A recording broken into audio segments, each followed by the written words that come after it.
All right, so let's look at a situation analysis and how we summarize that situation analysis using SWOT.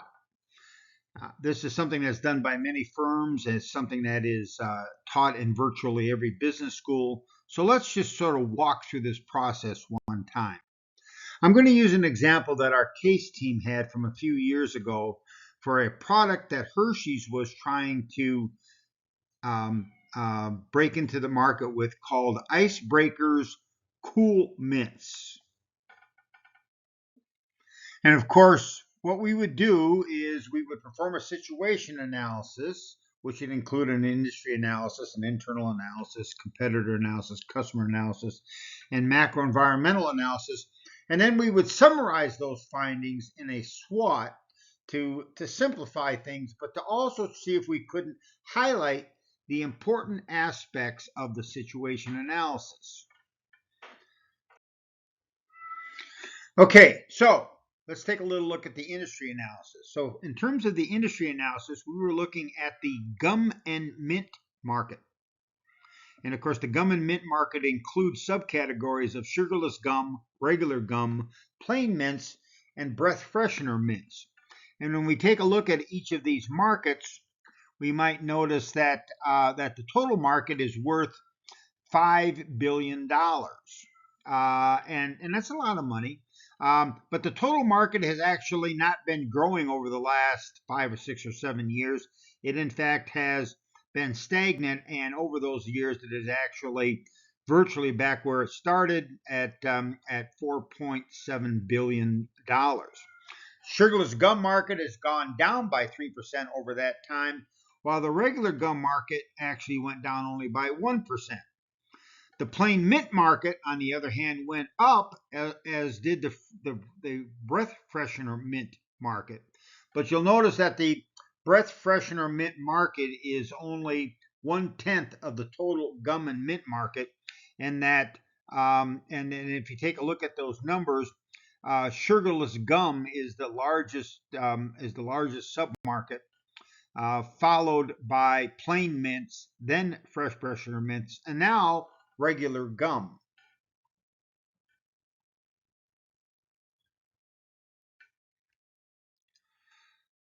For Hershey's, their breath and mint market includes a number of products that are all have the icebreaker name on them.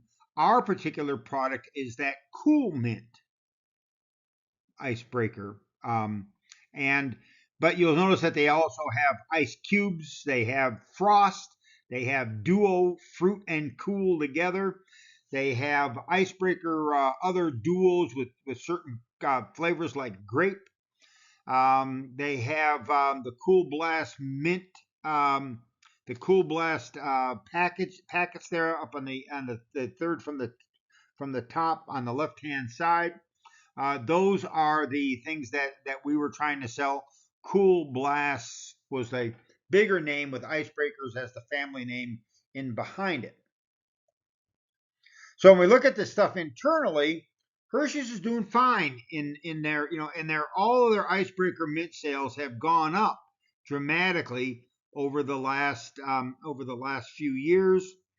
Their icebreaker mints have increased by 36%. Their icebreaker duos have increased by 33%. Their icebreaker frosts have been growing and have increased most recently by 20%. Their icebreaker sours have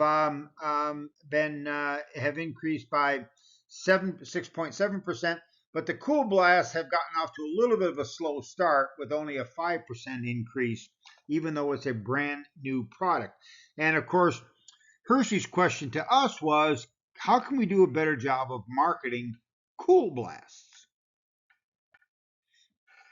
When we take a look at the customer analysis, we wanted to look at Hershey's compared to the competition in terms of what the customers look like.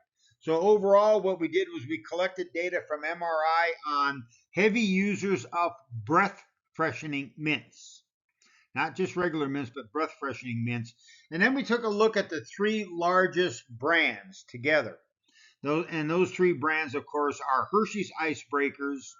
There's Tic Tac, and then there, of course, is Altoids. And when we take a look at those, we pulled that data down, and then we went through and looked at each group together.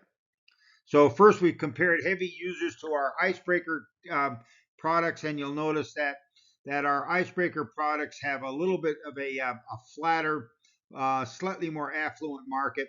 Our icebreakers were more skewed towards women than the overall heavy users of breath mints. On the other hand, our icebreaker group were dramatically younger on the average, with an index of 159. And much less likely, icebreakers were a lot less popular among people 55 and older. In terms of education, you'll notice that our education levels were relatively flat, with a lot of since our number of our customers were under the age of 24, many of them had not yet graduated high school, or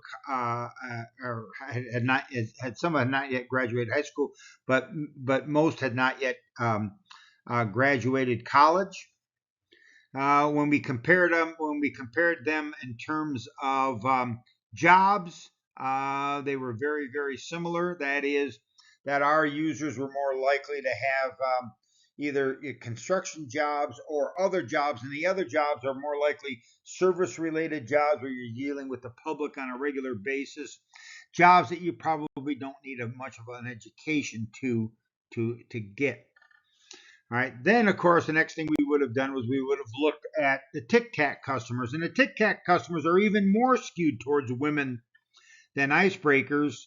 They are skewed towards a lower income compared to icebreakers. The Tic Tacs group are a little bit older. And you'll notice that we don't get the same fall off as we did with icebreakers in terms of age. And it's a little bit flatter in terms of educational distribution. And the same can be then said for jobs. The interesting group was when we looked at Altoids, because Altoids turns out to be skewed towards women, but you'll notice that for Altoids, they were skewed towards more affluent customers with that were older, with more education, and more likely to have professional or management related jobs. And so you'll notice then that the Altoids was attracting a completely different set of customers than Tic Tacs or icebreakers. Some secondary consumer information that we also found was that candy, gum, and mint buying decisions are typically made in less than 20 seconds. 82% of the customers will buy something else if their first choice of breath freshener is not available. The Myers Research Center provided us with that information. Sort of interesting because it suggests that this is what would be called a convenience good. If my product's not there, I'll just take the next best product, and I don't have to think too much about it. Consumers' reasons for using mints: freshen breath, remove bad taste in the mouth, to prevent eating, and to relieve stress. So obviously, the breath freshening part of this market is really, really important. And among younger people, at least, there is a negative stigma associated with chewing gum. Interesting. From a competitor analysis, we looked at Hershey's with their icebreakers and breath savers, and of course, icebreakers is as a group is the number one fresh breath freshening mint. And next is Ferraro with Tic Tac, and then along with that, Mars, which has Altoids, and Johnson & Johnson, which has the Listerine pocket packs, or at least had it back then. And then there's a bunch of private label stuff that's also potentially out there. We took a little deeper dive into looking at the competitors. Icebreakers has 32% market share.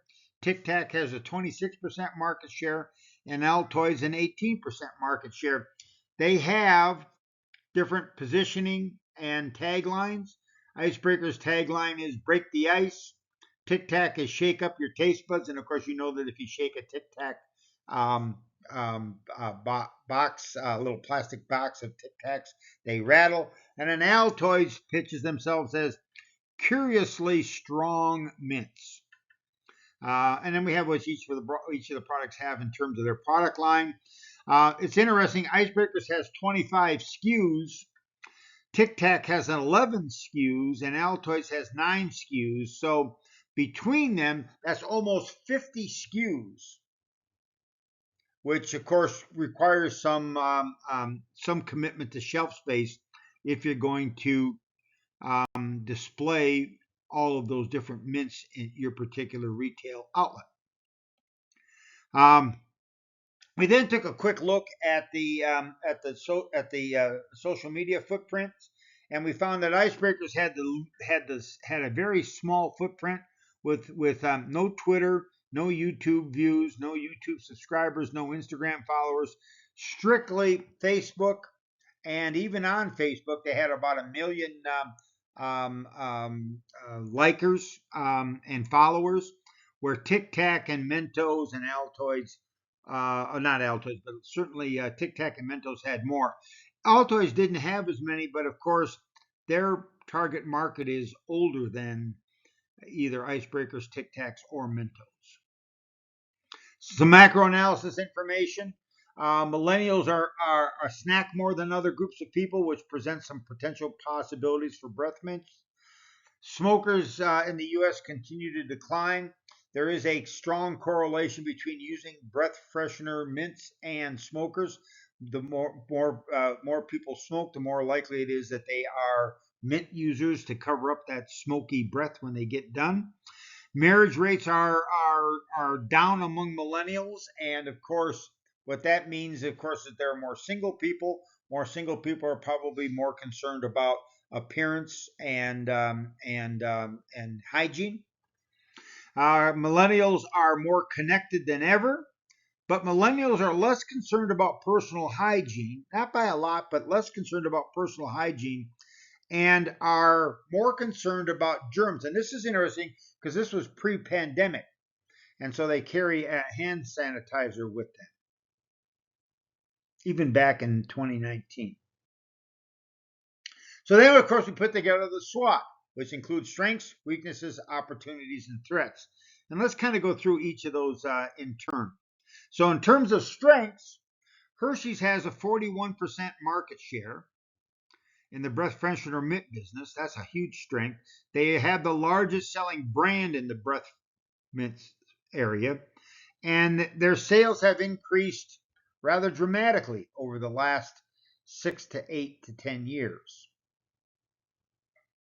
In terms of weaknesses, Icebreakers and Cool Blast lack an online presence or footprint, and there is potential for cannibalization since almost all of the Hershey's mints have the Icebreaker uh, family brand name on them, and then of course things like Cool Mints are a sub branding underneath underneath that family branding.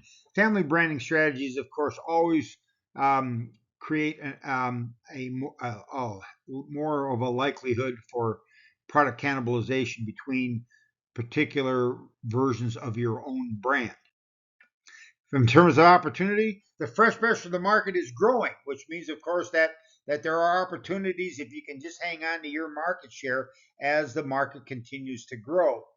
And connected millennials create new ways for us to engage with customers. On the threat side, there's increased competition and more competition coming along with, and there is this issue of how many different breath mints is a retailer willing to stock. You know, they often have a display someplace near the cash register because it is a convenience good. But when you go into someplace like Walgreens, you know, how much space is Walgreens willing to commit to breath freshener mints? So in summary, the situation analysis needs to supply data that improves the accuracy of the MOA and identifies what the most important aspects of the situation analysis were. It needs to also then provide insights into the best strategy going forward.